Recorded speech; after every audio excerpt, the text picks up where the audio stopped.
Assalamu alaikum урматтуу подписчиктер, агалар, эжелер, байкелер, барыңыздар амансыздарбы? Кушубак күнүңүздөр менен. Бүгүн аябай сонун жаңылык болду. Кыргызстанда унаалар иштелип чыга баштады деген кабар угуп калдым.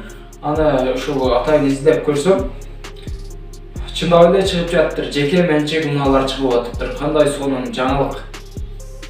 Жеке ишкер депутаттардан жана башка депутаттардын кылган иштери казино, бузугу жайлар, болгон нерселерди салышат. Өздөрүнө жеке менчик үй.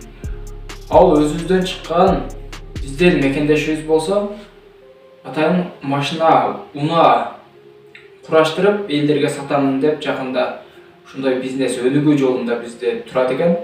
Атайын ошол жерде карап көрсөңүздөр, эки унаа чыгарган, Портер үлгүсүнө окшош унаалар. Бири дизель менен, бири болсо бензин менен жүрө турган. Дизель менен жүрө турган унааны карай кетсек, ал унаада турбина бар экен. Жана ошондой эле 1,5 тоннага чейин жүк көтөрүмдүүлүгү бар экен. Ал эми бензин менен жүрө турган унаа болсо, бул болсо 1 тоннага чейин жүк көтөрөт экен. Бирок ага ошентип атат эми өзү айтылышы боюнча техпаспортунда. Портердерде деле ошондой бар го. 2 тоннага чейин же болсо 1,5 тонна, 1 тонна дегендей ошондой жазып кое берет. Бирок андан ашча жүктөсө боло берет деди. Ал эми ошол унааларды жакында сатыкка чыгарабыз деп атат. Кыргызстанда өзүбүздө.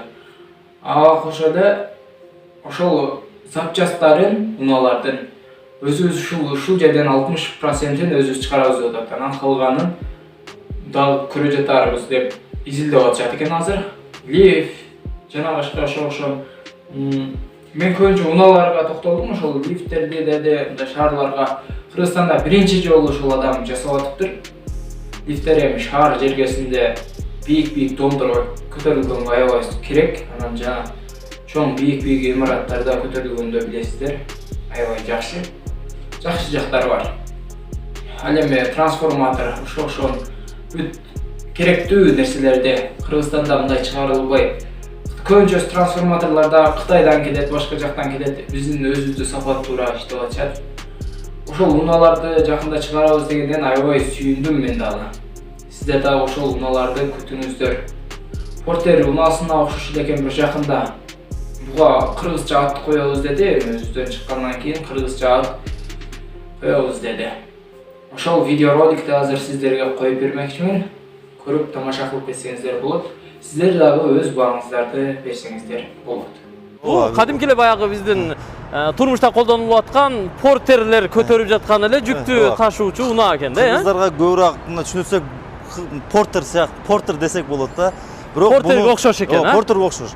Мунун салмак көтөрө турган паспорт боюнча 1,5 тонна. 1,5 тонна. 1,5 тонна. Техпаспорт боюнча да. Бирок эми тиги жерде характеристикасы да бар экен, а унаанын ар жагында. Бар, размерлери бар, бүт бардыгы бар, көрсөңүздөр болот. Сонун чыгыптыр. Объему Салам алейкум. 2,3 дизель турбированный турбинасы бар бунун. Биздин как раз жолдо тоолуу аймактарга проблема болбойт да. Көрсөңүздөр узундугу бүт бардыгы жазылган ушул жерде. Бүт баары жазылды. Ооба. Размерин бүт баарын кааласаңыздар айдап көрсөңүздөр болот. Мындай айдап да көрөбүз азыр.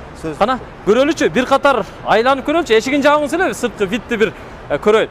Мындай Портер 2ге бир караганда окшоп кетет экен, а? Бир аз окшош. Абдуман Мырза. Бир аз окшош. Бир аз окшошуп кетет экен. Мунун аты эмне болот эми? Бунун атын азыр ушул ойлонуу учурдабыз азыр. Буюрса жыл 2-3 айдын ичинде сатууга чыгат. Ошого чейин биз өзү ойлонуп атын. Бир ат коесуздар да? Ат коюп, толугу менен чечип коебуз. Кыргызча ат койсоңуздар керек, а? Кыргызча ат коюлат. Машалла. Ушун менен видеоролигибиз соңуна чыкты. Сиздерге ушул видеоролик жакты деп ойлоймун. Лайктарыңызды басып, каналга жазылып коюңуздар. Ошондой эле ушундай унааларыбызды келечекте көп чыгарган бизде инсандар көбөйсүн. Албетте жегич депутаттардан Кудайым өзү сактасын, алардын өзүнүн пайдасына эле казино, саун ошол нерселердин бүт баарын чыгаргандан Аллахым андай нерселерден сактасын. Ушундай биздин пайдалуу элге пайдасы тийген нерселерди чыгарган инсандар көбөйө берсин.